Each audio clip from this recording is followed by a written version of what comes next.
Cumprimento os irmãos com a paz do Senhor. Amém. Irmãos podem tomar os vossos assentos. Quero agradecer a Deus pela oportunidade que nos dá de podermos cultuar ao seu nome mais uma vez, desta feita, aqui junto com os irmãos no Jardim Planalto. Quero agradecer ao meu companheiro, pastor Adilson, pela confiança mais uma vez de ofertar o púlpito da igreja que está aos seus cuidados, para que possamos falar a palavra do Senhor. Fico feliz em poder estar cooperando com os irmãos. Certamente teriam outras pessoas e o próprio corpo de obreiro aqui para trazer uma palavra aos irmãos, mas aprove a ele nos ofertar essa oportunidade. Eu quero pedir perdão por não poder ter estado a semana passada, que era o dia que ele tinha me convidado, porque eu tive um compromisso com a família. E aí, eu fiquei temeroso de não chegar a tempo no culto e eu preferi adiar.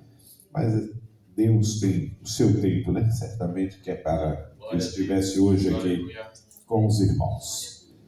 Queridos, o pastor Adilson, quando me convidou, ele disse que os irmãos estariam meditando por um espaço de tempo sobre o arrebatamento da igreja. Quero crer que tenha, não sei o quanto já meditaram sobre esse assunto. Esse assunto hoje parece que saiu de moda. A gente quase não ouve pregações a respeito da vinda de Jesus. Às vezes eu fico pensando que é uma estratégia do inimigo para que a igreja esqueça que Jesus vem. Porque se promete uma vida tão boa na terra que parece que não precisa mesmo Jesus vir, que a gente pode ficar por aqui mesmo. Mas ainda precisamos alimentar a nossa alma com o desejo de estar morando com o Senhor na eternidade. Esta vida aqui é passageira, ainda que hoje, num país, até com todos os problemas como nós vivemos, nós estamos alcançando uma longevidade maior. Antigamente, quando alguém morria aos 50 anos, a gente dizia que morreu velho. Hoje estão chegando a 90, 100 e a gente está percebendo que o número dos que chegam a essa idade é muito grande num país como o nosso. Mas mais que um século, pouco mais que um século, não vai passar disso, né? Vai sofrer o desgaste natural da vida e por mais que a gente ache que ainda seja longa, ela é passageira. O que a gente precisa estar preparado é para a volta de Jesus. E quando eu recebo um convite e ele direciona para algum tema ou para algum texto bíblico, eu procuro ser fiel àquilo que os irmãos estão desejosos de meditar. E quando fala da vinda de Jesus, a gente tem uma série de textos da Bíblia que eles fazem alusão direta a este tema. Mas nesta noite eu quero tomar um texto que ele não é tão direto, mas ele faz parte das orientações do próprio Cristo com relação à sua vida. Eu quero convidá-los primeiro a abrir as vossas Bíblias. Nós vamos ler dois textos. Um está no Evangelho de Jesus Cristo, segundo escreveu Mateus, capítulo de número 24. Nós vamos ler a partir do versículo 36. 24 de Mateus, a partir do versículo 36. Diz assim o texto: Mas a respeito daquele dia e hora ninguém sabe, nem os anjos do céu, nem o Filho, senão o Pai. Pois assim como foi nos dias de Noé, também será a vinda do Filho do Homem. Porquanto assim como nos dias anteriores ao dilúvio, comiam e bebiam, casavam e davam-se em casamento, até o dia em que Noé entrou na arca. E não o perceberam, senão quando veio o dilúvio e os levou a todos. assim será também a vinda do Filho do Homem. Ainda com a nossa Bíblia aberta, carta aos Hebreus, capítulo 10, versículo de número 37, diz assim: porque ainda dentro de um pouco tempo, aquele que vem virá e não tardará. Esses dois textos vão servir para que a gente medite numa circunstância que a igreja precisa estar apercebida com relação à vinda de Jesus. O evangelista Mateus, quando foi inspirado pelo Senhor para escrever, e contém na nossa Bíblia os capítulos 24 e 25, eles estavam vivenciando, os discípulos estavam vivenciando os últimos momentos do Cristo com eles. Jesus estava dando as últimas orientações. E quando eles estão ali no templo, Jesus olha para o templo e diz: olha, esse templo será destruído, vai ficar aqui pedra sobre pedra. Quando eles ouvem a notícia do fim, eles, como qualquer ser humano, e essa é uma dificuldade nossa, porque nós vivemos em função do tempo. Se eu perguntasse aqui, quantos estão portando relógio? Quero crer que quase que 100%, não vou dizer 100%, mas uns 99% portam relógio, né? Se não tiver aqui com você, mas tem no celular, tem alguma forma de que a gente seja movido pelo tempo. A gente foi aculturado a viver pelo tempo. Não só somos nós, né? Todo mundo. A gente vive o dia pelas horas, a gente vive o tempo pelo calendário, por isso que tudo que é importante a gente guarda as datas, por mais que o tempo vá passando, aquelas datas nunca vão desaparecer na nossa memória. Seres humanos têm necessidade de estar sendo regido pelo tempo. Quando Jesus falou aquilo, a primeira reação dos discípulos foi perguntar para Jesus: mas quando que isto vai acontecer? Já que vai ter um evento, quando que vai acontecer? Porque Jesus, ele começa a dizer da sua ida, mas ele faz a promessa que ele voltaria para buscar a igreja. E eles então, se fôssemos nós que estivéssemos lá, faríamos a mesma coisa, quero crer, queria dizer: então, Senhor, mas quando que isto vai acontecer? E eu quero crer que todo crente sempre, na sua existência cristã, às vezes vem este pensamento: que dia será que Jesus vem buscar a igreja? Em que momento se dará a vinda de Jesus? Quero crer que muita gente tem muito desejo que Jesus venha num domingo, nós aqui em São Paulo, entre as 18 e as 20. Sim ou não? E nós estaríamos no melhor lugar para esperar Jesus. A gente estaria aqui, ó, no culto. E que maravilha seria deste culto sair para a eternidade. Seria glorioso.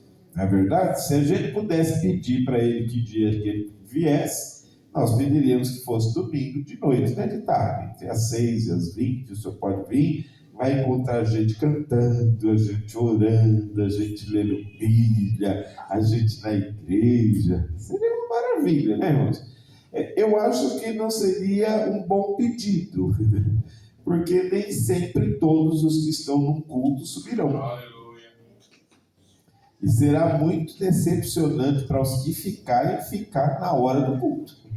Era melhor que estivesse em casa sozinho, quietinho, que ninguém nem visse que ele ficou, do que ele ter que sair do culto, do templo, dizendo: olha, a igreja foi e eu fiquei. Mas é possível de acontecer isso, né? Nem sempre todos estarão plenamente, principalmente aqueles que estão preocupados com o tempo, né, da vinda de Jesus. Os discípulos tiveram essa preocupação.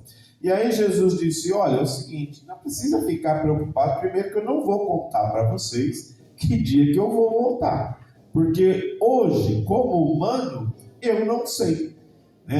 Às vezes as pessoas hoje perguntam, mas Jesus hoje não sabe quando vem? Sabe, porque hoje ele é um com o Pai. Se ele diz que o Pai dele sabia, hoje ele sabe. Mas quando ele foi perguntado sobre a sua vinda, ele estava aqui. Ele era um ser humano, e é por isso que ele dá essa resposta. Como ser humano, eu não sei. Eu não posso dizer para vocês, porque eu quero crer, irmãos, que ser humano a gente é meio atribulado. Se a gente soubesse que Jesus ia vir daqui a um ano, lá em 31 de dezembro desse ano, eu não sei se todos nós estaríamos aqui hoje, porque tinha tempo da gente se preparar para ele vir. Eu creio que dia 30 de dezembro a gente corria para a igreja, que dia 31 ele ia vir, né? Então a gente queria esperar ele na igreja. Então ele não quer que sejamos movidos para a sua vida pelo tempo. O tempo não é importante. O que é importante? Jesus disse assim, olha, o dia que eu vou vir é o dia que eu virei, vocês não vão saber. O que vocês precisam estar apercebidos é de que haverão alguns sinais. Então eu não posso dizer o dia, mas eu posso mostrar para vocês quais serão as condições que antecederão a minha vida. E aí ele faz, no capítulo 24, a gente tem aí a relação tanto dos sinais que antecederão a sua vida, como do fim do mundo. São sinais diferenciados. E ele diz, olha, quando estas coisas vocês virem que estão acontecendo, fiquem atentos que está chegando a minha vida. E dos sinais que ele diz ali, do verso de número 3 ao verso de número 4, a gente já viu que nós estamos vivenciando este período. Muitas dessas coisas que o Senhor falou que iria acontecer, nós estamos vendo acontecer. E cada vez que os sinais intensificam, ao invés da igreja pensar um pouco mais na vida do Senhor, ela pensa mais no mundo que está em caos, no mundo que está cada vez pior. E, pasmem, por muitas igrejas, muitas tidas como evangélicas, e até algumas nossas, eles, ao invés de olhar então para a palavra do Senhor e tentar entender qual é a nossa posição, porque Cristo pode vir buscar toda a sua igreja a qualquer momento, mas nós poderemos ir para a eternidade individualmente a qualquer momento.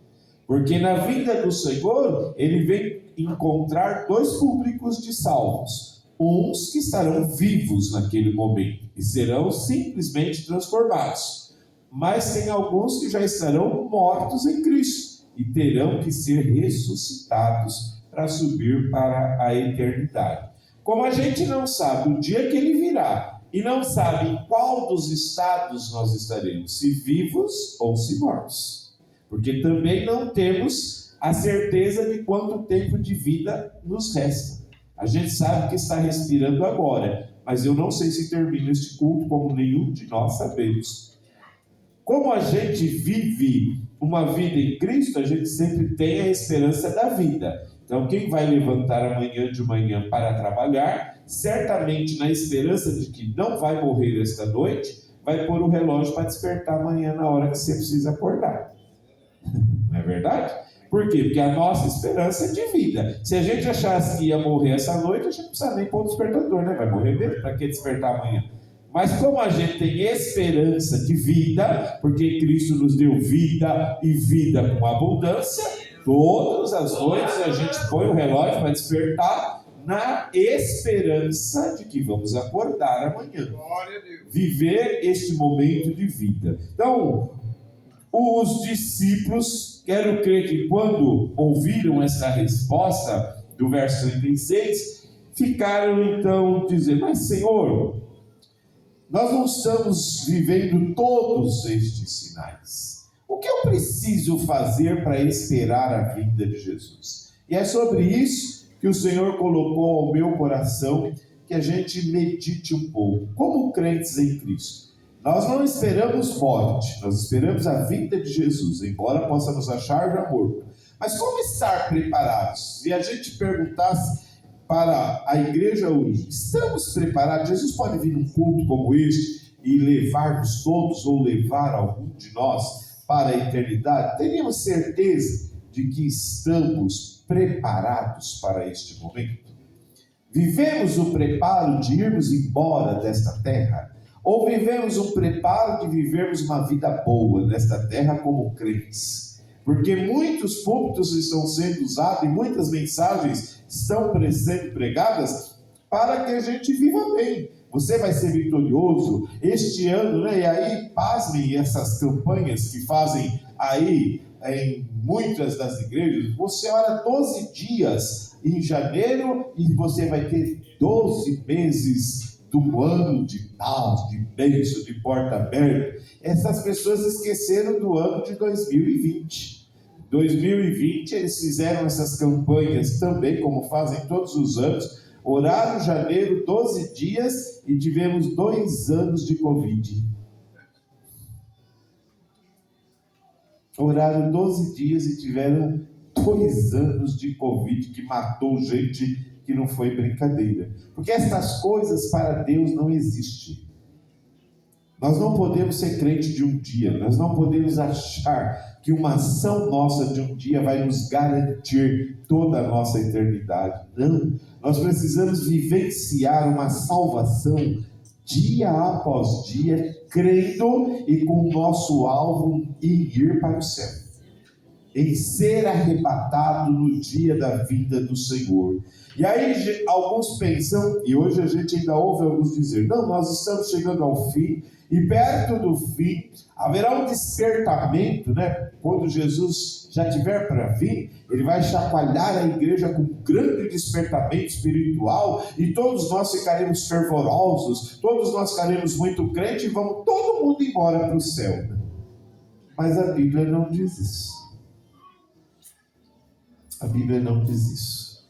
A Bíblia diz que perto da vinda do Senhor os sinais serão catastróficos. E Jesus ainda chegou a advertir: e por se multiplicar a iniquidade, o amor de muitos esfriaria. Então não é quem não tem amor. Lá no mundo eles não têm. Quem tem amor é quem está aqui dentro. Então quem tem possibilidade de se esfriar deste amor somos nós. E qual é o amor que se esfria? É o amor por Deus e por querer morar com Ele. Esse amor que ele estava dizendo. Vai se perdendo um pouco a circunstância. E Jesus então diz para eles: vamos lembrá-los de um fato extremamente conhecido. E ele disse: lembra dos dias de Noé. Como foram os dias de Noé? O que aconteceu nos dias de Noé?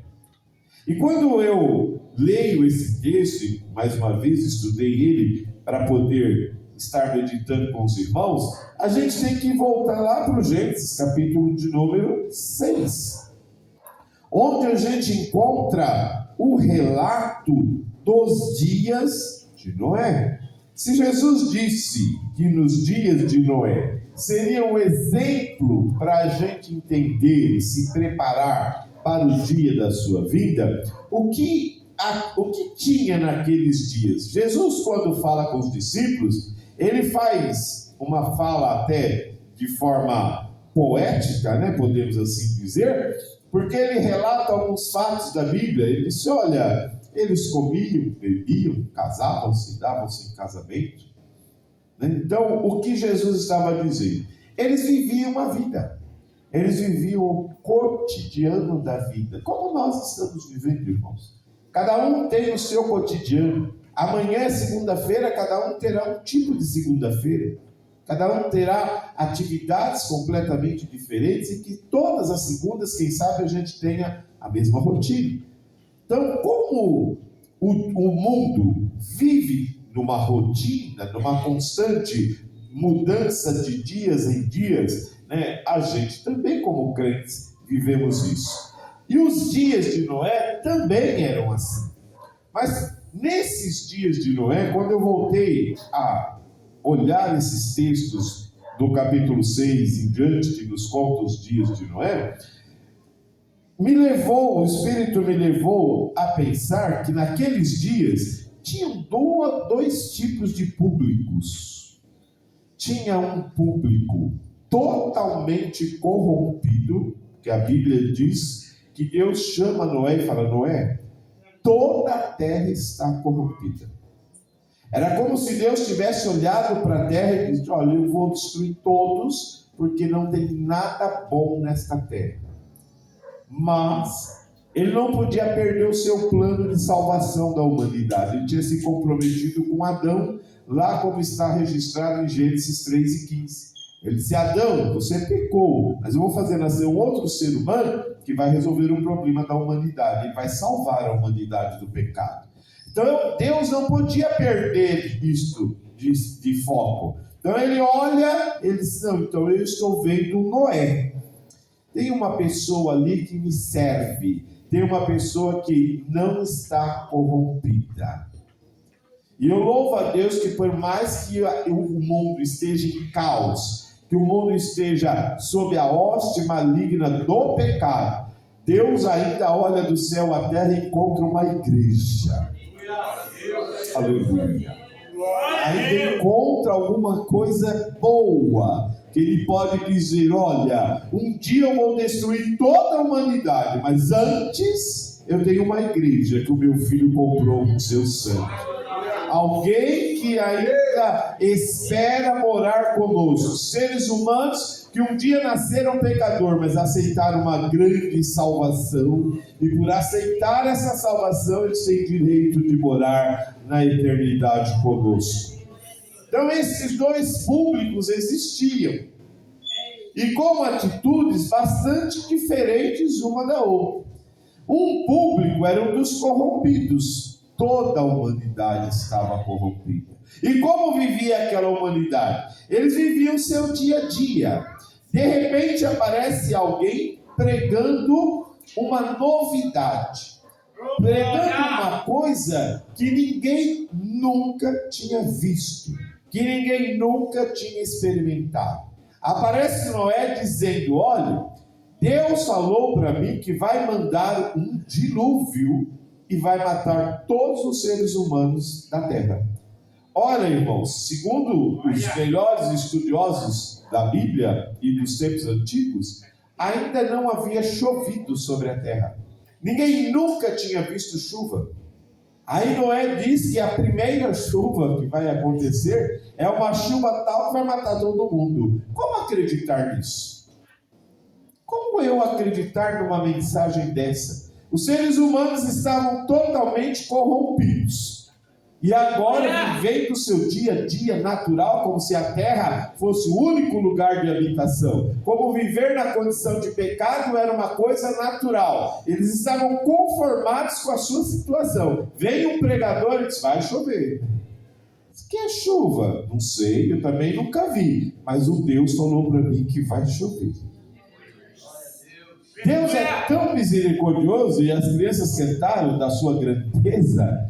Ele é tão bom que ainda mesmo num caos, seres humanos, para poder compreender com a sua inteligência alguma coisa, normalmente precisamos ver. É preciso que a gente materialize alguma coisa. E aí Deus disse: Noé, para que a sua palavra não seja apenas uma palavra que precisa exercer só fé, porque fé é crer no que não vê. Ele disse: Noé, faça uma embarcação. Construa uma embarcação. Mas, Senhor, aqui na terra nunca teve embarcação. Então eu vou te dar um modelo. Eu vou te proporcionar um modelo. Você faz. Deus deu o modelo, Deus deu a dimensão, Deus deu todas as orientações para o Noé fazer uma arca. E olha, irmãos, a arca, ainda hoje, ela é uma embarcação diferenciada de tudo que a gente conhece, ainda que estejamos no século 21, com todas essas embarcações modernas. Porque se você olhar a descrição da arca, quando Noé recebeu a orientação de Deus, ele deve ter ficado bastante surpreso. Primeiro, pelas dimensões. A arca era extremamente grande, porque precisaria abrigar os animais que Deus encaminharia para lá para a preservação da humanidade e preservação do reino animal. Deus disse para ele que deveria fazer com andares. Olha que coisa! Ninguém nunca tinha visto nem um sobrado. Agora Deus manda fazer uma embarcação com andares, porque os animais não são iguais. Deus sabia que precisaria pô-los separados. Você já foi no zoológico? Não está um espaço com todo mundo dele, porque um mataria o outro. Deus que tinha criado sabia disso. Falou, eu vou trazê-los, mas eles vão ser do mesmo jeito. Então você vai dividi-los em andar. Vai precisar de alguns ficar lá em cima, outros no meio, outros embaixo. Aqui não foi surpresa. Deus disse, ainda tem uma coisa, Noé. Como é de madeira, você vai betumar por dentro e por fora. Você vai fazer uma janela só em cima. Você vai fazer uma porta só embaixo. E você não vai pôr fechadura na porta. Ela vai só fechar por dentro. Ela não vai ter fechadura. E outra coisa, não é? Nesta embarcação, por isso que ela chama arca e não navio e nem barco, ela tem um diferencial. Qualquer embarcação, para poder ser tripulada e guiada, precisa de um leme. Toda embarcação, ela é guiada por um leme.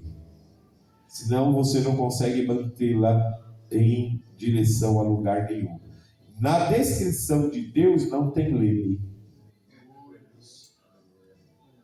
Na descrição de Deus não tem leme. Por isso que a arca não é um barco. A arca não é um navio. A arca é a arca. Foi um único tipo de embarcação. Por quê? Porque navios e barcos precisam navegar. Por isso que eu preciso do leme. A arca precisava flutuar. A arca não foi Noé que pegou lá uma direção e ficou andando com a arca até que a água baixasse. A arca encheu a terra de água, ela levantou e aquele que mandou fazer começou a flutuá-la, a dar a direção certa, a fazer com que ela andasse sem perigo nenhum para os seus tripulantes e sem precisar que Noé passasse ali todo o tempo levando a arca para a esquerda, para a direita. Não. O Deus que deu a orientação e que queria preservar era um Deus que estava garantindo que ele sobreviveria. Os dias de Noé, então imaginemos agora como foi para a família de Noé acreditar num negócio desse. O pai dizia para a esposa, minha esposa, Deus mandou fazer uma embarcação desse jeito, eu nunca fiz, mas ele me deu a planta, me deu o tamanho, e eu vou fazer, e nós vamos fazer, e nós vamos entrar dentro, e vai chover. A mulher disse, estou contigo, se Deus falou, vamos entrar, vamos fazer. Chamou os filhos, e eles pelo visto já eram casados, tinham noras, e aí ele falou para eles, olha, meu pai falou que a gente precisa ajudar a fazer uma embarcação. Que é isso? Ele sabe. Ele tem o modelo, ele tem a dimensão, ele tem o tipo de madeira, ele sabe fazer. A gente só precisa acreditar e trabalhar. Porque um dia vai chover. Mas nunca choveu, não sei o que é isso. Então ele disse que vai acontecer. Um dia vai chover. E no dia que chover vai matar todo mundo. Agora, se nós acreditarmos neste plano que Deus deu para o meu pai, nós vamos estar salvos. Os meninos acreditaram e as esposas deles acreditaram. Nos dias de Noé, achamos uma família de crentes. De pessoas que acreditaram num projeto de Deus. Puramente de Deus. Hoje nós estamos vivendo por um projeto de Deus. Jesus foi embora e a gente nem viu quem era ele. Nós não temos uma fotografia dele, nós não temos uma descrição da sua altura, da sua cor, do seu jeito. Nós só temos algumas informações que ele era um ser humano, que nasceu judeu, que um dia viveu 33 anos segundo a contagem nossa, que ele morreu, que ele ressuscitou depois de 3 dias, que ele foi para o céu. Mas nós, sem precisar vermos ele, sem precisarmos de uma foto dele, sem precisarmos saber qual é a sua fisionomia, nós acreditamos nele. E é por isso que a gente entregou a nossa vida nas mãos dele. E ele diz: olha, meu pai confeccionou agora uma nova embarcação chamada salvação. Mas alguém já viu isso? Não, mas o meu pai falou que é para fazer. Ele fez um barco chamado embarcação, salvação. Esse barco foi materializado, igual a arca, na pessoa do Cristo. Cristo é o Salvador. E ele disse para nós que anunciássemos uma coisa inédita. Ele vai voltar para buscar aqueles que estiverem dentro do barco, chamado Cristo. Aleluia. Louvado seja o nome do Senhor. Que esses dias de Noé, na família de Noé, sejam os nossos dias. Não precisa ficar imaginando que como será a vida de Jesus. Precisa acreditar que ela vai acontecer. Não precisa ficar pensando que dia que vai acontecer. Noé não sabia que dia ia chover, mas ele falou: vai chover. Deus disse que vai chover, mas eu nunca vi a chuva, mas vai chover. No dia que acontecer a gente vai ver. No dia, só que viram 2 públicos diferentes. Noé viu dentro da arca e eles viram fora da arca. Glória a Deus. A vinda de Jesus, 2 jeitos vão ver. Nós que queremos ir, vamos ver subindo, e o mundo que ficar vai ver que ficou. E isso só se dará naquele momento. Hoje nós pregamos, é por isso que é difícil as pessoas acreditarem neste fato, porque ninguém nunca viu algo semelhante. Mas, irmãos, a vinda de Jesus, ela vai ser uma ação divina para com a igreja, que o mundo já experimentou algo semelhante. Eu não sei se aqui alguém já teve o desprazer de perder um filho, sumiu um filho. Eu um dia, minhas meninas eram pequenas, eu só tinha 2, nós só tínhamos 2 naquela época, e numa época de Natal, próximo à semana do Natal, nós fomos ao Carrefour que tinha na Marginal. Os irmãos devem lembrar, aquele Carrefour era um dos primeiros, muito grande, muito lotado. E nós fomos comprar algumas coisas de comida na semana do Natal, lá naquele Carrefour. E as meninas eram pequenas, 2. E o Carrefour extremamente lotado. E nós com cuidado com as crianças.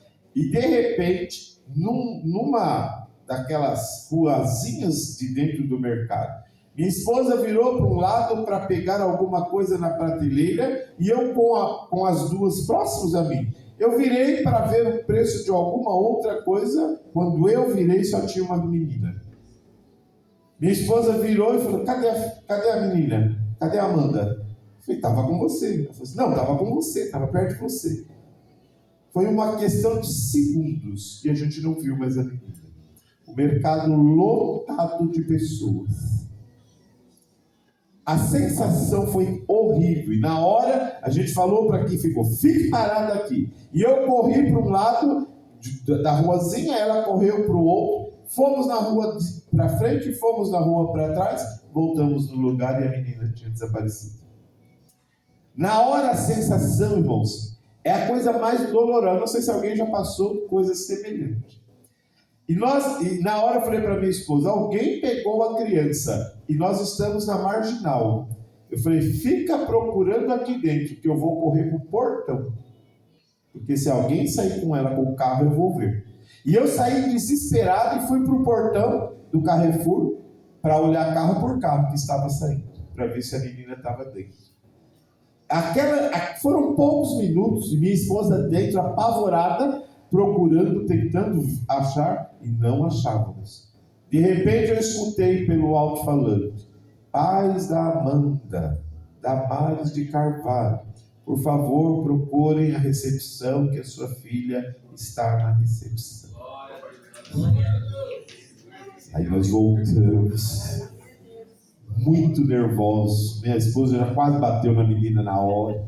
Ela tinha simplesmente entrado numa outra ruazinha, uma mulher viu que ela estava perdida, pegou e levou para a recepção daquele mercado. Agora imagine sumir gente de todo este mundo no mesmo instante, no mesmo momento, de todos os lugares. O pânico que haverá para esta humanidade, e sem uma explicação, porque nunca ninguém viu coisa igual. Mas vai aparecer alguns crentes, como aquele que falou no alto-falante, que terá que dizer: eu sei o que aconteceu. A igreja foi e eu não fui.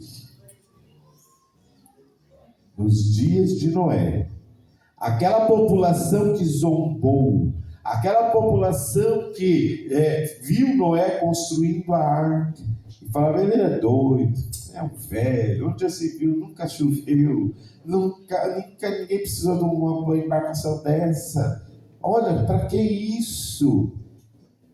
E o Noé dizendo: o meu Deus falou que um dia, que eu não sei qual, vai chover, vai acontecer. Aleluia. Aleluia. Irmãos, Jesus tinha muita razão para trazermos esta comparação. Ele disse: assim como foi nos dias de Noé, será o dia da minha vida. Não espere que Deus vai te chacoalhar e dizer no seu ouvido: estou ouvindo, melhora a sua condição, me espera de fato. Não, os dias são esses. Nós precisamos estar apercebidos. Nesta noite o Espírito Santo mais uma vez está ecoando aos nossos ouvidos. Foi como nos dias de Noé. Quem que você quer ser? Aquela população que não acreditou, ou aquela população de 8 pessoas que acreditaram no plano de Deus?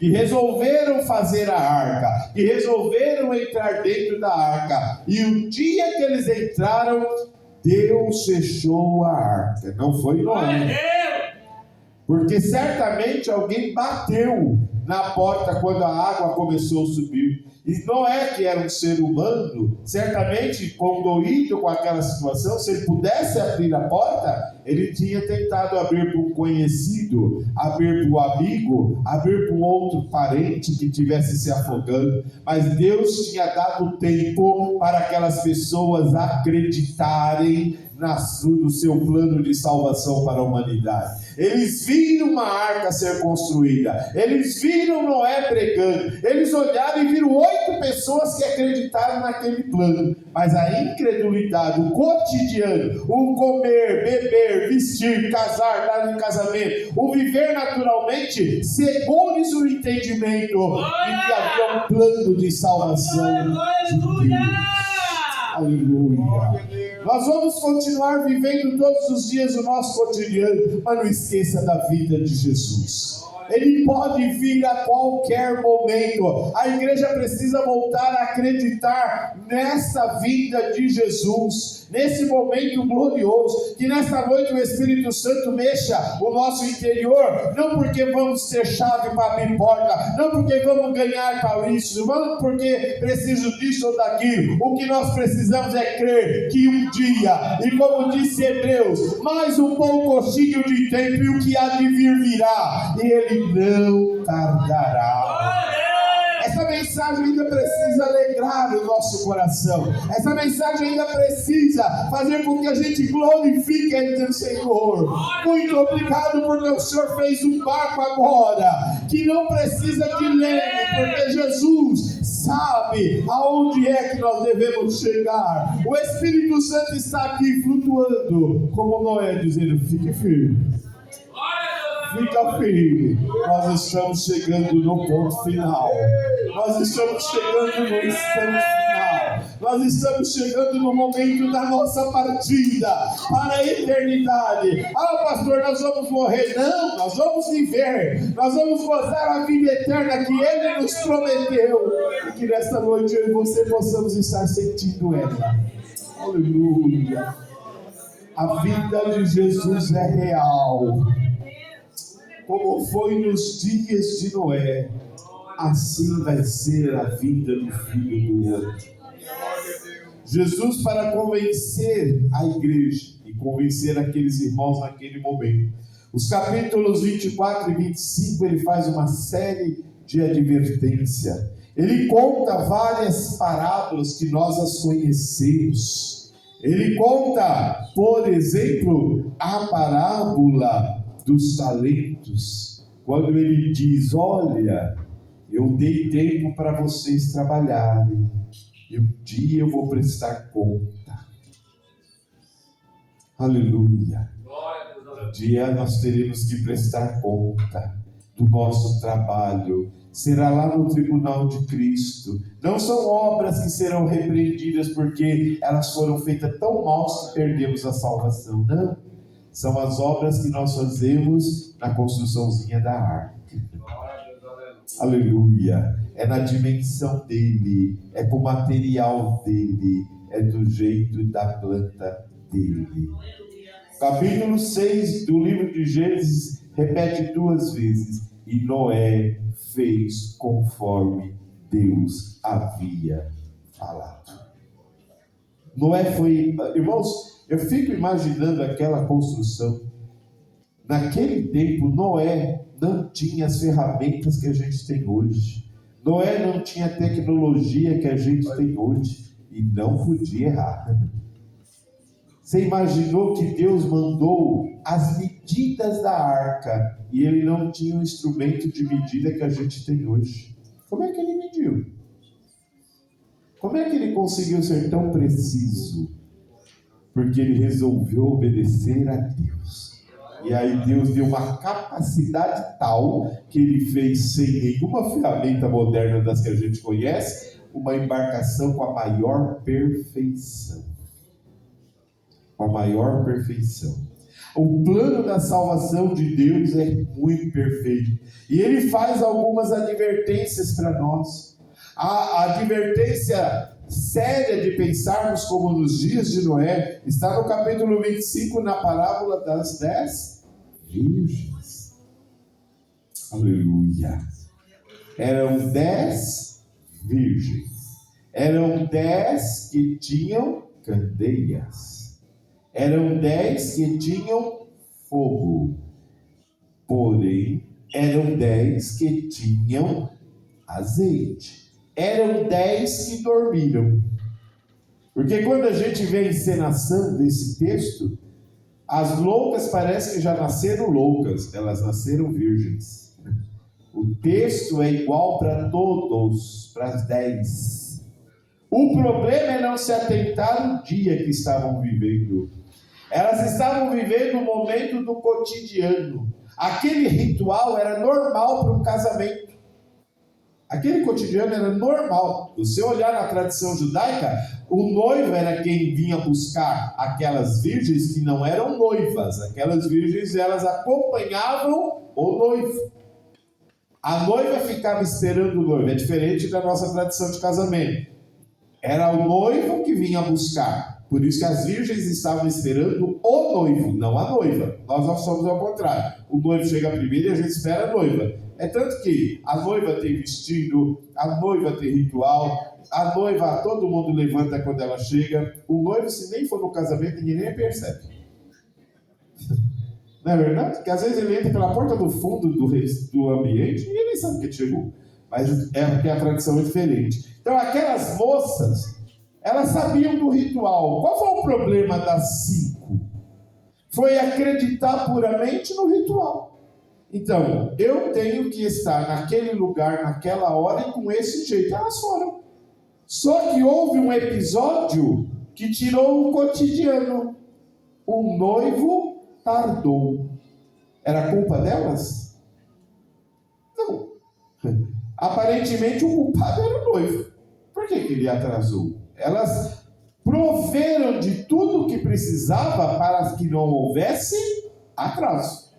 Porque todas elas tinham azeite, todas elas tinham fogo, todas elas tinham lamparina, todas elas tinham roupas apropriadas, todas elas se cansaram de esperar e todas dormiram. Como foi nos dias de Noé, todos acostumaram ao seu cotidiano. Noé tinha um pouco a mais. Noé tinha uma arca. Quando ouviu, aí veio o esposo, todas precisavam ter agora, estar preparadas. Ter a lâmpada acesa. E a lâmpada só estaria acesa se o azeite tivesse.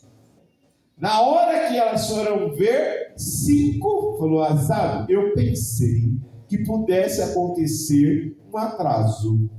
Então eu trouxe um pouquinho a mais. Eu pensei que pudesse ter um atraso. Não, mas o culpado é o noivo. Não importa. Mas agora a gente tem que acompanhá-lo. Eu tenho um pouquinho a mais.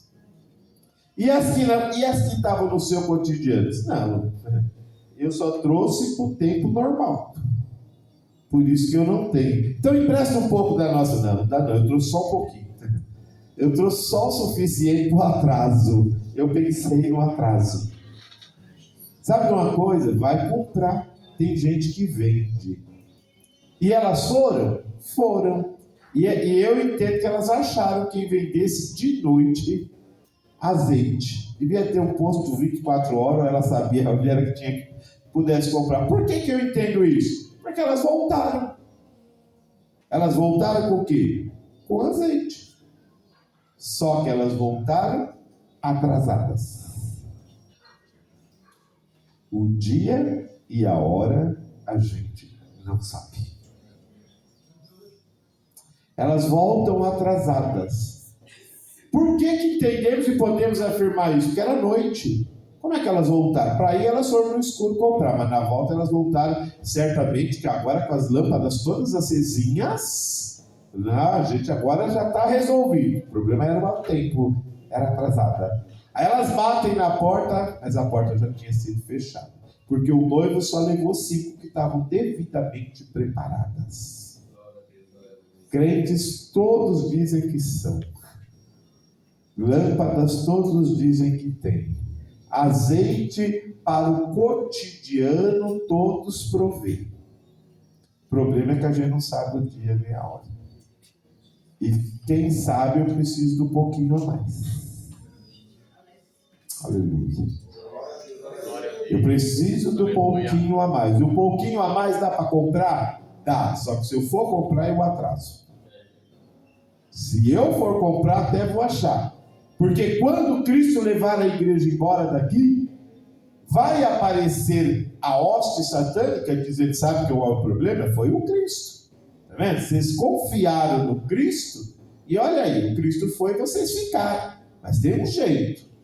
Nega esse Cristo que eu vou dar um jeito de vocês terem uma eternidade boa, porque ele é enganador.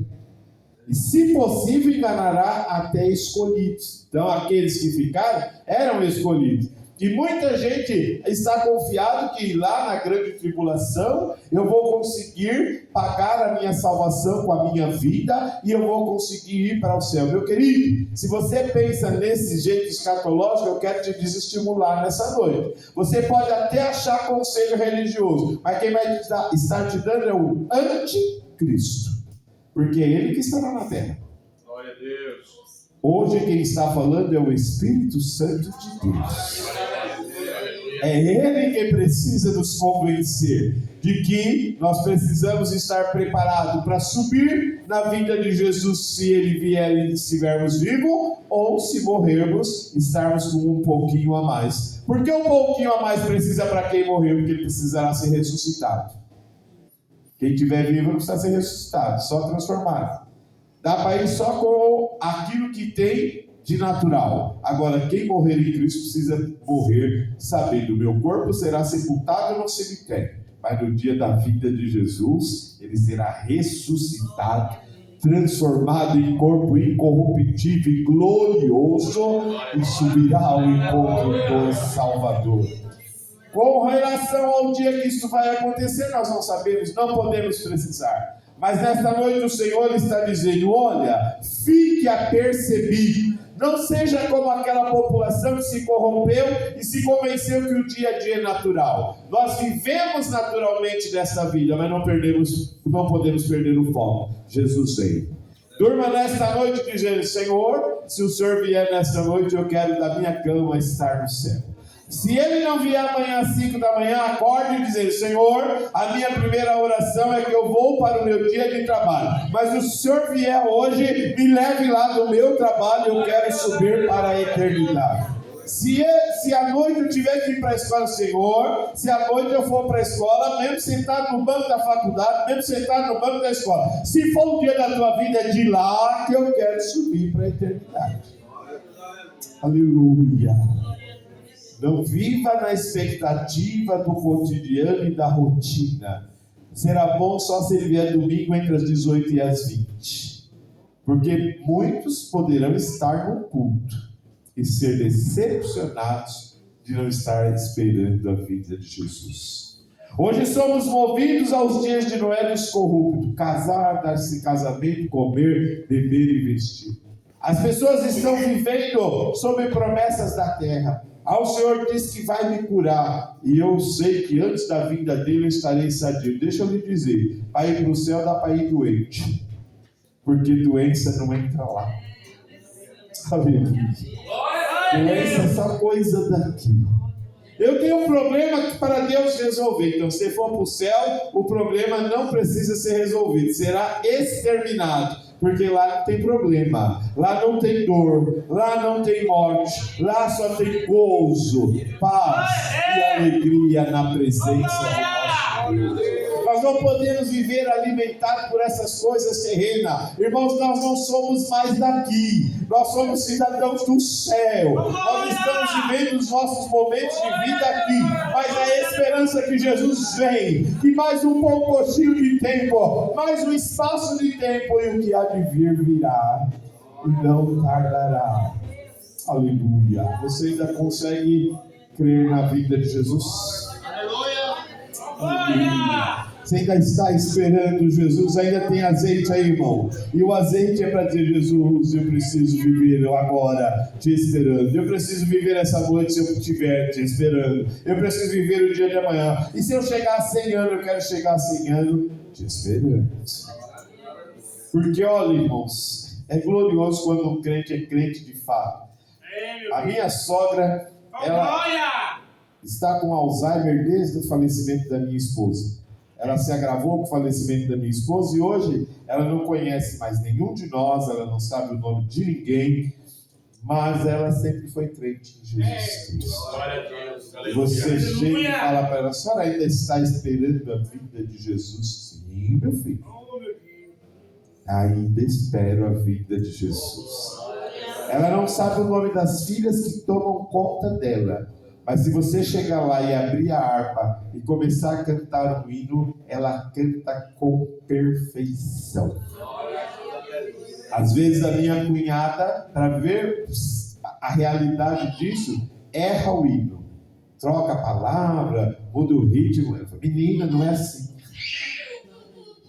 Ela não sabe quem é a menina, mas o Deus que ela serviu a vida inteira, ela não esqueceu. Aleluia. E se Jesus vier encontrá-la viva, humanamente ela não tem mais nenhum contato humano, mas com o Criador dela eu tenho plena convicção de que ela tem. Cada vez que eu vejo, eu digo: Senhor, vale a pena te esperar, ainda enquanto estamos bem e saudáveis. Não deixe eu perder o foco da tua vida, não deixe eu perder o gozo de escutar que o Senhor vai vir e dizer: Maranata, ora vem, Senhor Jesus. Ainda ter gozo de cantar hinos como cantamos o último hino nos 3 primeiros que cantamos. Breve no céu, Jesus há de aparecer em gloriosa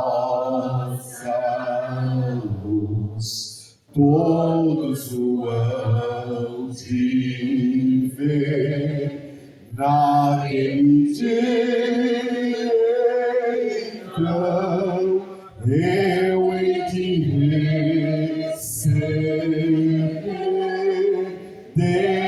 Cristo galardão, honra e prazer, breve verei o Jesus.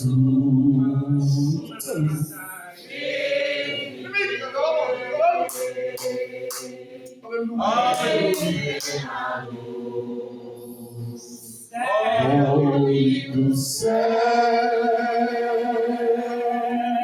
eu gozarei de toda dor, por Deus livre serei da vida do Senhor. Eu recebi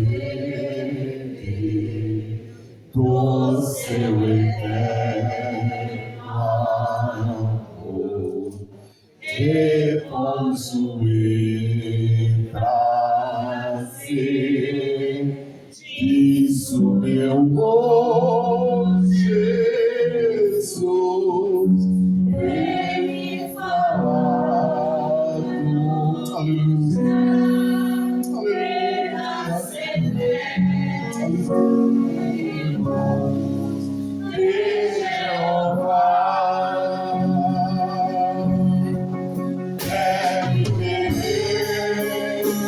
E esta é a sua convicção. Adore a Ele neste final de culto. É mais um pouquinho de tempo e você verá o seu Salvador, aquele que lhe proporcionou essa grande salvação. Comece a adorá-lo aqui, porque estaremos para sempre adorando Ele lá na eternidade. É lá, irmão, é lá que nós iremos morar, é lá que iremos gozar daquilo que o Filho é nós acreditamos. Entregamos a nossa vida a Ele e iremos partir com Ele em nome de Jesus.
Glória a Deus, né, irmãos? Que bom, né, a gente ouvir umas palavras assim, né, uma palavra de Deus dessa forma, um tema que fala muito conosco. Nós devemos estar preparados para esse dia, né? Nós devemos estar preparados para a vinda de Jesus, nos alertar o povo, como o pastor disse. A gente parece que hoje já é um tema que não se fala mais nas igrejas. Hoje o pessoal quer pregar prosperidade, né? É riqueza, é tudo, mas vai ficar tudo isso aqui. Aleluia. Mas o importante é pregarmos a vinda de Jesus, que é o que nós almejamos. Aleluia. Pastor, que Deus abençoe o Senhor. Abençoe o Senhor por ter vindo e nos abençoar com essa tão boa palavra nessa noite, essa tão boa palavra ao nosso coração. Irmão, nossos trabalhos continuam normalmente. Na terça-feira, nosso curso de ensino, quarta-feira é oração na casa da nossa irmã Cícera, quinta-feira aqui no nosso culto público, e na sexta o ciclo de oração, e no sábado a Santa Ceia ali na nossa sede. Então, peço aos irmãos, o pastor tem nos falado conosco, todos os irmãos que têm cargo na igreja, irmãos, obreiros, músicos, irmãs, dirigentes, regentes de oração, regentes de criança, regentes de mocidade, regentes de varões, irmãos, estejam ali na sede, na nossa Santa Ceia. É uma vez por mês que nós vamos ali. Então, os irmãos estejam ali para juntos ouvirmos uma palavra ali do nosso pastor naquele dia, ou outro irmão que ele delegar para falar, mas que nós também estejamos juntos ali para juntos adorarmos o nome do Senhor. Amém? Vamos ficar de pé então, nós terminamos em oração, agradecendo a Deus. Aleluia. Quero convidar aqui, irmão Paulo, vem aqui, irmão Paulo, orar para despedirmos dessa noite. Aleluia, que o Senhor venha nos abençoar mais e mais. Aleluia.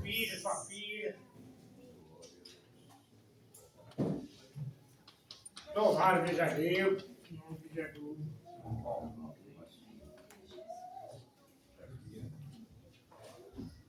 Saúdo a igreja com a paz do Senhor. Amém. Boa essa palavra, irmãos. Palavra de Deus, usando o teu servo. Tive o prazer de estar com o pastor Roberval há alguns meses, aprendendo ali a palavra de Deus, orando a Deus para voltar. Conversei com o Nailton.